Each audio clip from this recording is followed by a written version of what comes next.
കേരള രാഷ്ട്രീയത്തിൽ എക്കാലം king maker പദവിയിൽ നിന്നിരുന്ന കേരള കോൺഗ്രസ് മാണി വിഭാഗത്തിന്റെ നിലവിലെ പ്രസക്തിയും അവരുടെ ഇടതുമുന്നണി പ്രവേശനത്തിന് ശേഷമുള്ള രാഷ്ട്രീയ സാഹചര്യങ്ങളെ മുൻനിർത്തി സാമൂഹ്യ നിരീക്ഷകൻ ജോയ് കള്ളിവലയിൽ നടത്തിയ നിരീക്ഷണങ്ങൾ ശ്രദ്ധേയമാണ്. പ്രതിപക്ഷ നേതാവ് വി ഡി സതീശൻ മുന്നണി വിപുലീകരണത്തെക്കുറിച്ച് സംസാരിക്കുമ്പോൾ പ്രധാനമായും ലക്ഷ്യമിടുന്നത് ജോസ് കെ മാണിയെയും RJDയും തിരികെ കൊണ്ടുവരാനാണ്. എന്നാൽ തദ്ദേശ തിരഞ്ഞെടുപ്പ് ഫലങ്ങളും നിലവിലെ രാഷ്ട്രീയ കാലാവസ്ഥയും ഈ തിരിച്ചുപോക്ക് എളുപ്പമല്ലെന്ന് സൂചിപ്പിക്കുന്നു. പ്രതിപക്ഷത്തിന്റെ മുന്നണി വിപുലീകരണ ആവശ്യം നിലവിലെ നിയമസഭാ തിരഞ്ഞെടുപ്പ് ഫലം UDFന് അനുകൂലമാകില്ല എന്ന ഭയം കൊണ്ടുകൂടിയാണ്. വി ഡി സതീശന്റെ പ്രസ്താവനകളുടെ കേന്ദ്ര ബിന്ദു കേരള കോൺഗ്രസ് മാണി വിഭാഗവും RJDയുമാണ്. ഈ പാർട്ടികൾ മുന്നണിയിൽ തിരിച്ചെത്തിയാൽ മധ്യ കേരളത്തിലെയും ചില പ്രാദേശിക വോട്ടുകളിലെയും സ്വാധീനം വർദ്ധിപ്പിക്കാമെന്ന് UDF കണക്കുകൂട്ടുന്നു. ജോയ് കള്ളിവലയിലെ നിരീക്ഷണവും ശ്രദ്ധേയമാണ്. ഈ പാർട്ടികൾക്ക് UDFനേക്കാൾ കൂടുതൽ രാഷ്ട്രീയ പരിഗണനയും സീറ്റുകളും പദവികളും LDFൽ നിന്ന് ലഭിക്കുന്നുണ്ട്.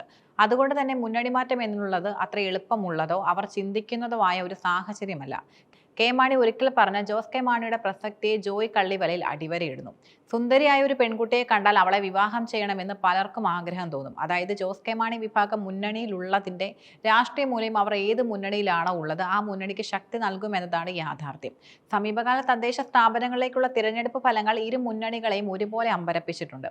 ജോസ് കെ മാണി വിഭാഗം അവർ പോലും പ്രതീക്ഷിക്കാത്ത വിജയം നേടിയത് UDFനെയും അപ്രതീക്ഷിത തോൽവി നേരിട്ടത് LDFനെയും ഇനി എന്ത് എന്ന് ചിന്തിപ്പിക്കാൻ പ്രേരിപ്പിക്കുന്നു. ഇത് KCM തകർന്നു എന്ന പ്രചാരണത്തിന്റെ മുനയൊടിക്കുന്നു. നിയമസഭാ തിരഞ്ഞെടുപ്പിന്റെ പ്രധാന സൂചികയായി കണക്കാക്കുന്നത് ജില്ലാ പഞ്ചായത്ത് തിരഞ്ഞെടുപ്പ് ഫലങ്ങളെയാണ്.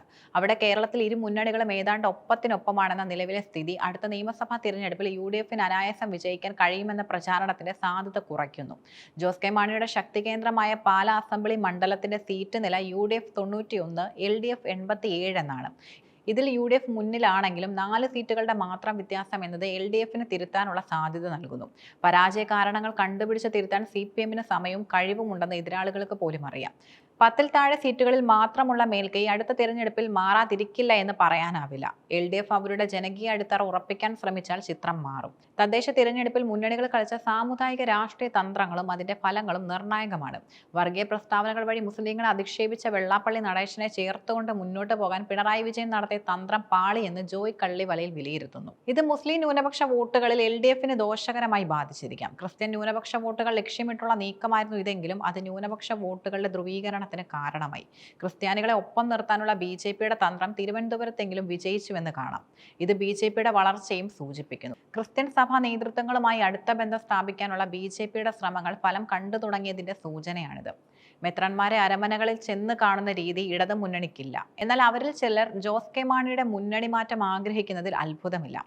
കാരണം തങ്ങളുടെ ലക്ഷ്യങ്ങൾ നേരിടുന്നതിനായി സഭാ നേതൃത്വങ്ങൾ മോദിയെയും അമിത്ഷായും വരെ കുമ്പിട്ട് വണങ്ങുന്നതായി നാം കണ്ടു. ഇത് സഭാ നേതൃത്വങ്ങൾ തങ്ങളുടെ താല്പര്യങ്ങൾ സംരക്ഷിക്കാൻ രാഷ്ട്രീയ ഭേദമില്ലാതെ അധികാരികളുടെ ബന്ധം സ്ഥാപിക്കാൻ ശ്രമിക്കുന്നു എന്നതിന്റെ സൂചനയാണ്. ജനങ്ങൾ പ്രായോഗികമായി ചിന്തിക്കുമ്പോൾ പോലും വികാരപരമായി വോട്ട് ചെയ്യുമെന്നാണ് ഈ തിരഞ്ഞെടുപ്പും ഇടതു മുന്നണിക്ക് നൽകുന്ന പാഠം.